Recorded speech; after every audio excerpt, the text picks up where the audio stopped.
Hey everybody, this is Mitch from BoardCo.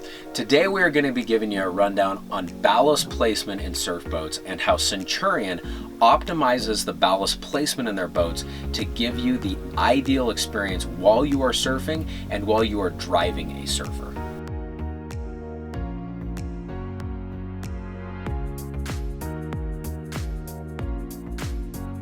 Today we're down here at Lake Powell and we're going to be doing some surfing and showing you some very unique things that Centurion does in order to give you the perfect experience when you are out on the water wake surfing. One of the things that they do that is very unique is the way that they place the ballast throughout the boat to give you the best possible surf wave and the best possible driving experience.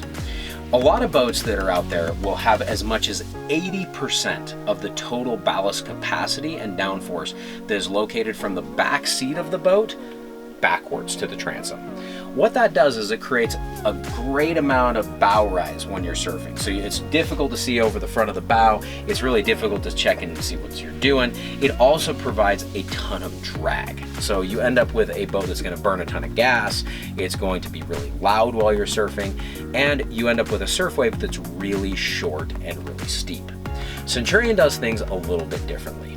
Rather than locating all of the ballast at the rear of the boat, they put roughly about 40 to 50% in the very rear section of the boat. The rest of the ballast is distributed through the center of the boat and up moving towards the bow.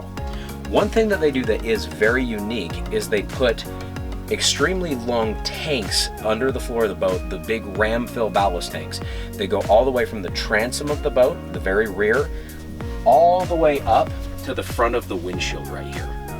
That gives you an optimally balanced boat. So you don't need to fill up plug and play fat sacks and put them in the bow of the boat. You don't need to add extra weight and move it up front. You don't need to make people sit in the front just so you can see over the front of the boat while you're surfing. We're gonna jump in and surf and show you exactly how much bow rise we get while we're surfing and how it's going to be different than a lot of other boats that you may experience.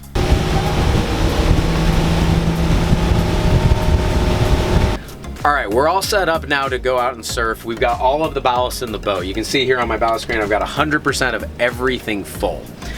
We don't have any additional weight in the bow as far as people or any bags or anything like that are concerned. This boat isn't even equipped with the plug and play ballast bag that's in the bow. That's an optional, it's an optional add-on from Centurion. So we've got everything set up. Jack's gonna jump in and surf. You see we've got all of the people here on the inside of the boat back in the cockpit, and we're gonna take off and show you how much visibility you have while you're surfing in the bow of this boat.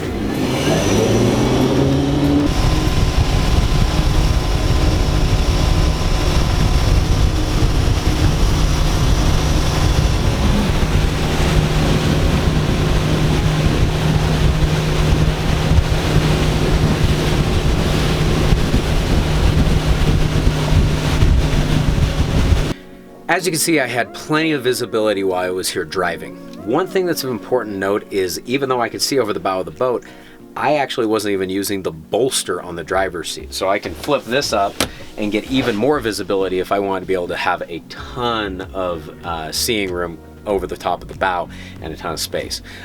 For reference, I'm 5'7", I'm not a really tall guy, and I can easily see over the front with the bolster down or with the bolster up.